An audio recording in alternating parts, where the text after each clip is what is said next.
يعني ايه اقول لها كلام حلو؟ قول لها كلام حلو. انا بتكسف. قول لها كلام حلو بقى. الحقيقة كل الكلام وكل المشاعر وصلوا لي بنسبة 100%. يعني بجد مش عارفة أقول لك إيه يا دكتور.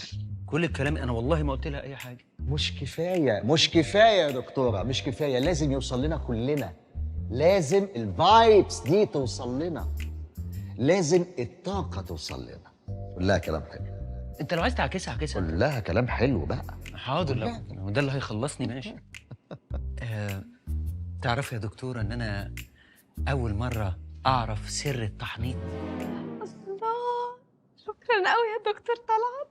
الله، هو قال ايه؟ هو ايه اللي هو قاله؟ انا مش فاهم حاجه. انت يا ابني انت من الاسره الكام؟ ايه سر التحنيط ده؟ لا ما هو سر مش ينفع اقوله لك. يا اخي بقى تقلي دمك بقى. برافو برافو برافو.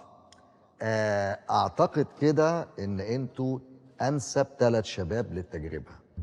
رحبوا معايا باول 3 شباب في تجربتنا، تجربه بطاريه المشاعر. برافو برافو برافو. أنا مع حضرتك يا دكتور في التجربة. ايه اللي انا مش معاك، انا مش محتاج بطاريه، انا معايا باور بانك. انا بطاريتي مشحونه، محدش هيلمس بطاريتي. وتجربتنا هتكون مكافئتها $500 للفرد الواحد من اللي هيشتركوا في التجربة. انا بيتر لو وموافق اشحن البطاريه. هو حضرتك بكام دولار ولا بتاع بنك الحظ؟ دولار. اللي بيطلع ده معاك يا دكتور، معاك في التجربه.